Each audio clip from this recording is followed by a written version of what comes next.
Welcome to What's New, your channel for everyday solutions. Be sure to subscribe, share and like our videos. This is What's New. How Melbourne landed the world's 50 Best Restaurants Awards. By BESHA Rodell. Melbourne, Australia, London, New York, Melbourne. No argument, the first two cities are international culinary capitals. But Melbourne? This city, Australia's second largest, was chosen to host the world's 50 Best Restaurants Awards this year, with ceremonies held on Wednesday at the historic Royal Exhibition Building. It is only the third city to host the awards, after London and New York. For lovers of Melbourne's food scene, it would be nice to think that the city's edible riches, its cafes and laneway restaurants, its vast multicultural menu are what attracted the awards. But the real credit goes to a campaign by Tourism Australia and Visit Victoria to woo event organisers with visits, services, infrastructure and money. In the process, Australia grabbed the attention of hundreds of visiting journalists and chefs, as well as a global audience who watched the live streaming of the ceremony. The nation also landed a second restaurant on the list, Bray, in Birregurra, Victoria, at number 44, joining Attica, in Melbourne, also in Victoria, which edged up to number 32 from the 33rd place it won last year. While that may not be a stellar showing, the hope is that the spotlight from this year may bring the country more attention on future lists. This year's number 1 restaurant, 11 Madison Park, is in New York, which hosted the awards last year. It's a great opportunity for us to showcase what we've got to the world, the Melbourne chef Frank Camorra said at a Tuesday evening event for visiting international news media that showcased the food and drink of the city. But was it a surprise they chose to come here? Well, yes, it's quite a surprise. Asked why he thought the city had attracted the awards, Mr. Camorra said, "I don't know, but I'd assume it was a lot of political machinations." The awards, which began in 2002, have their critics, who object to among other things an abundance of corporate sponsors, a dearth of female chefs on the list, and the ease with which they say restaurants and others can game the vote.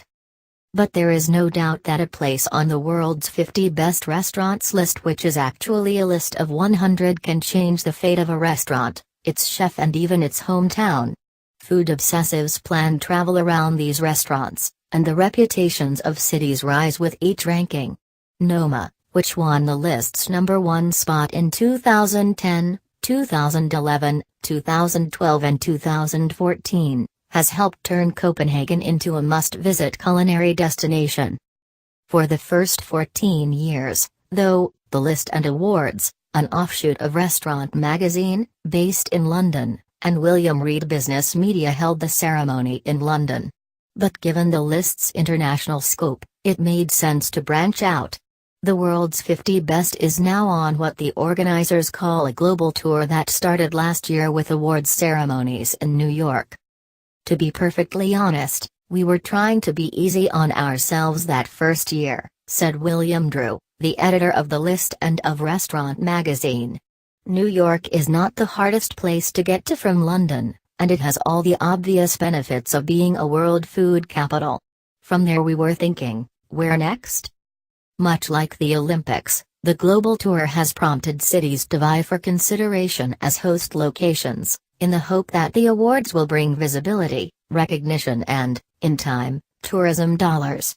Australia had indicated quite some time ago that they would be interested in having us, Mr. Drew said. It was an ongoing conversation with Tourism Australia. Last year, Tim Brookweb, the list's managing director, took 2 trips to Australia, one to Melbourne and one to Sydney to scout possible locations for the awards. Tourism Australia paid for his flights and accommodations. As you can imagine, they set foot in Melbourne and we turned it on, said Melanie D'Souza, the Director of International Marketing for Visit Victoria. It was not going to be a choice for them as far as we were concerned. This meant wining and dining in Melbourne's best restaurants and discussing what the city could offer as a destination for the awards, said John O'Sullivan, the managing director of Tourism Australia. In the end, Mr. Drew said, the representatives of the world's 50 best restaurants agreed with Melbourne's perception of itself as the nation's food and drink capital. Melbourne is incredibly fast-moving and dynamic all the way from street food to premium high-end dining, he said. Tourism Australia became an official sponsor of this year's World's 50 Best, at the $800,000 level, about $600,000 in United States dollars.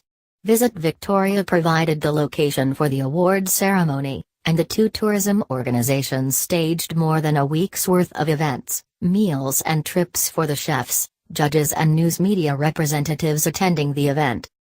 The quest to attract the world's 50 best is only one prong of a many-faceted strategy by Tourism Australia.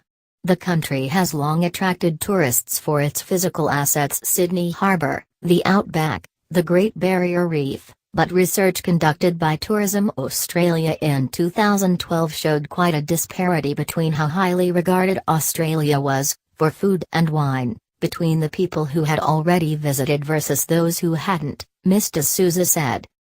In an era when food is driving more travel decisions than ever before, the country had an underused weapon in its tourism arsenal. In 2013, Tourism Australia started a campaign to raise the profile of the country's food and drink.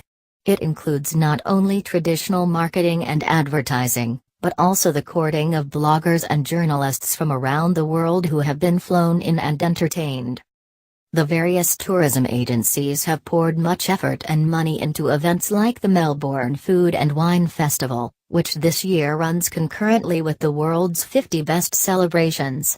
Since the campaign started, food and wine spending by international travelers to Australia has increased by $1 billion.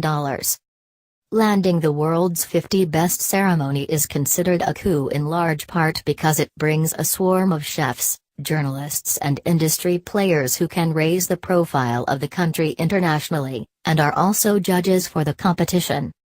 Judges must have eaten a meal in an establishment in order to vote for it. Bring a lot of them to a city like Melbourne, make sure they eat in the region's best restaurants, and those restaurants are much more likely to end up on the list and higher on the list in years to come. Attica, Melbourne's only restaurant on this year's list, spent the past several days hosting chefs and journalists, with Visit Victoria picking up the tab for many of those meals. During the month of the awards, Australia's various tourism groups are providing about 160 lavish multi-day experiences for visiting journalists. These FAMIL's public relations slang for free media trips include high-end restaurant meals, helicopter rides and stays in luxury hotels all over the country. Much of the criticism of the list centers on the culture of free meals and glad-handing that goes along with judging and voting. But good food alone is not enough to attract accolades or tourists. You don't just do an advertisement and put some food in it and people will think, Australia has great food and wine, Mr. O'Sullivan said. You have to really work it and work over it. Welcome to What's New, your channel for everyday solutions. Be sure to subscribe, share and like our videos. This is What's New.